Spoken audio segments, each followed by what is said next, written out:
देख भाई, अब उस अंधेरे की बात करते हैं जिसे तूने नॉर्मल लाइफ का पर्दा डाल के छुपा रखा है। मेरी बातें सुनकर तुझे जरूर घबराहट होगी, लेकिन मेरा यकीन कर, यही घबराहट तुझे जगाएगी। तू अपनी पहचान का खुद कत्ल कर चुका है।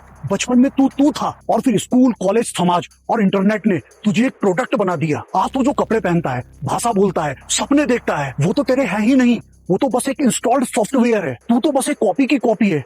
अच्छा ये छोड़, और ये बता, तूने आखिरी बार ऐसा काम कब किया था जो सिर्फ तूने इसलिए किया क्योंकि वो तुझे पसंद था, ना कि इसलिए कि लोग देखेंगे, मेरी प्रशंसा करेंगे, मुझे लाइक्स मिलेंगे, मुझे कमेंट्स मिलेंगे, मैं रातों रात वायरल हो जाऊंगा। तो सुन, तूने अपनी वास्तविकता को दुनिया की एक्सेप्टेंस के लिए बलि की वेदी पे चढ़ा दिया है। तू दुख का आदी हो गया है, और बड़े मजे की बात यह है कि तुझे अपने दुखों से, अपनी परेशानियों से प्यार हो गया है। क्योंकि जब तू परेशान होता है ना, तो तुझे लोगों की सिंपैथी मिलती है, और तू खुद को बेचारा बोलकर अपनी नाकामियों को जायज ठहरा देता है। तू असल में ठीक होना ही नहीं चाहता, क्योंकि अगर तू ठीक हो गया, कामयाब हो गया, तो तुझे फिर से मेहनत करनी पड़ेगी और फिर से डर का सामना करना पड़ेगा। तुझे अपने जख्म दिखाने में, अपना दुख दिखाने में अब मजा आने लगा है, क्योंकि तू उन्हें भरने नहीं देना चाहता। तूने उदासी को अपनी पर्सनैलिटी बना दिया है, और तेरी मेहनत अब सिर्फ एक दिखावा बन के रह गई है। तू दिन भर काम करता है, भागता है, दौड़ता है, खुद को थकाता है, और रात को सोचता है कि तूने आज बहुत काम किया है। और सच तो यह है कि तू जरूरी कामों से बचने के लिए गैर जरूरी कामों पर अपना वक्त वेस्ट कर रहा है। तू जिम जाता है दूसरों को दिखाने के लिए, लेकिन डाइट ठीक नहीं करता।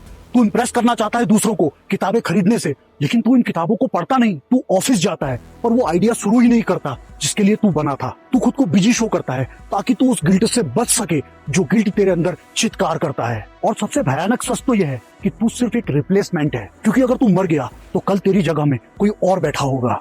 और जिस समाज को खुश करने के लिए, इम्प्रेस करने के लिए तू चूहे की दौड़ लगा रहा है, वही समाज तेरी 13वीं में पनीर के स्वाद की चर्चा कर रहा होगा। और ये दुनिया तुझे सक्सेसफुल होते हुए तो देख सकती है, पर तुझे आजाद नहीं देख सकती, क्योंकि कामयाब आदमी सिस्टम का हिस्सा होता है, लेकिन आजाद आदमी सिस्टम के लिए खतरा होता है। तो अब खुद से एक सवाल पूछ कि अगर तुझे पता चल गया कि तेरे पास सिर्फ 1 साल बचा है, तो क्या तू अब भी वही करेगा कि जो तू करता हुआ आया है? तो अगर कोई जवाब नहीं मिला तो याद रखना, तू अपनी जिंदगी का सिर्फ एक किराएदार है, मालिक नहीं। तो क्या तू तैयार है अपनी बनाई हुई इस झूठी इमेज को आग लगाने के लिए, या फिर अब भी तुझे लग रहा है कि सब ठीक ही तो चल रहा है? 3 बार देखना इस वीडियो को, शायद तेरे अंदर का इंसान जिंदा हो जाए। बाकी love you, take care and all the best.